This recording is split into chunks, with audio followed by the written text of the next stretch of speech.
So a lot of people right now are investing in AI, have an interest in AI. I do. I'm sure you're watching this. You have an interest in AI. And the hardest point about AI is really understanding true value of it. NVIDIA is obviously one of these names that's underneath that microscope all the time as the company, the darling of AI, right? It basically powers a lot of things with AI, and it's got a lot of the stressors on it. And the market's been marking down AI, or marking down AI, marking down Nvidia now since the end of October, and it actually got down to about 20% retracement. So it went into temporarily a bear market here for a short period of time.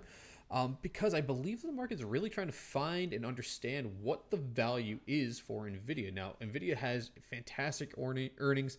The potential growth there is still there, but when does the buck stop, right? When we're looking at AI, when we're looking at the implementations of AI, we're looking across the market and seeing other realms of how AI can be used and other ways that these companies can make money. When does the buck stop? And I think that's what we're seeing a lot with NVIDIA right now and a lot of these other AI companies that have hype and they have a lot of drive and there's a lot of potential here, but we don't understand the potential because the potential is uncapped at this point in time, right? You could look at Google, for example, which has marked up, and I made a video on that. Feel free to check it out on my channel. And it says that Google is undervalued, which is a crazy statement because it's at all-time highs and it's up here. And I still think part of it's undervalued because part of this push here, essentially going back to like the end of October, really more of recent time, mid-November, part of that push here was Gemini 3 coming out and the market going, holy crap, we are undervaluing Gemini 3 in Google. In fact, Gemini itself could be a trillion, $2 trillion market cap company. We're already looking at OpenAI as being a $1 trillion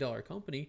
What is the value of this thing? We don't know. We don't understand yet. And I think that's what the market's having a real struggle with as we're rating and looking at all these AI adjacent companies, is really grasping the value they could provide.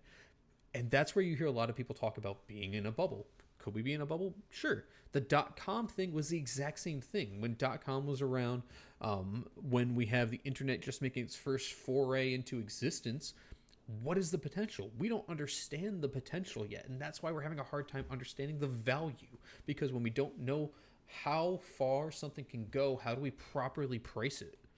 We don't know as market participants. We're kind of guessing. And to be fair, we will continue guessing until it's understood. And the point of understanding is the bubble popping, of course.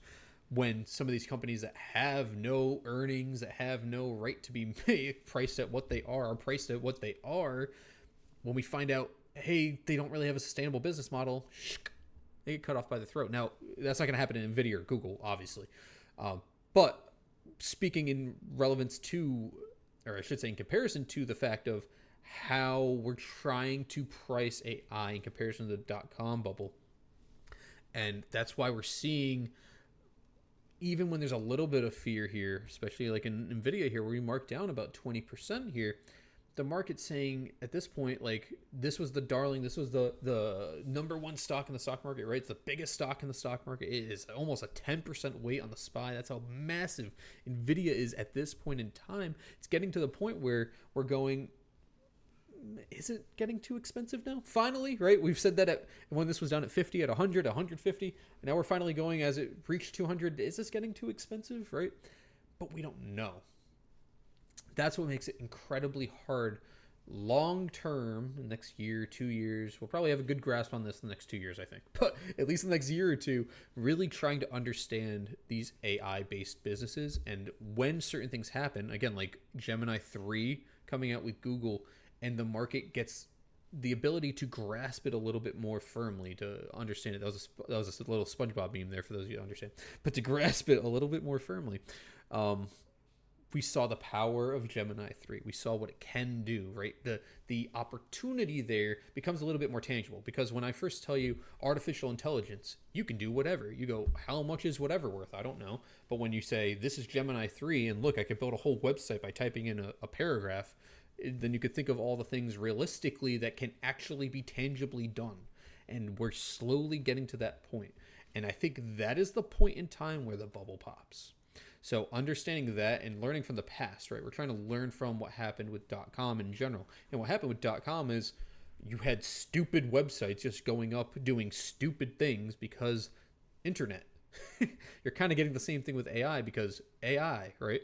But as we're getting to this point of actually grasping the capabilities of these things, you will see real businesses come out of this, like you did back in the dot-com era, right? And you'll see other ones completely flop and fall on their face. And I think we're slowly approaching that precipice. And again, to reiterate, NVIDIA and Google are not these people, right? Or they're not these companies. But in the same breath, we have to understand what is the actual growth scope, essentially, for NVIDIA. They still put up fantastic numbers every earnings. They're beating, right? They're still beating above expectations as well. So they're doing better than just like beating, they're superseding, right? They're doing fantastic. But when does the buck stop? And then when do we realistically hit that wall of a mature company? For those of you that went to business school, you understand you go to growth to maturity and then decline. NVIDIA is still floating in that growth to maturity stage, right? It's essentially at maturity, but where does the buck stop? And that's kind of what we're trying to figure out with AI as a race of human beings on this planet. We're trying to understand the scope, and we don't understand the scope yet, which makes it very hard to accurately price these companies.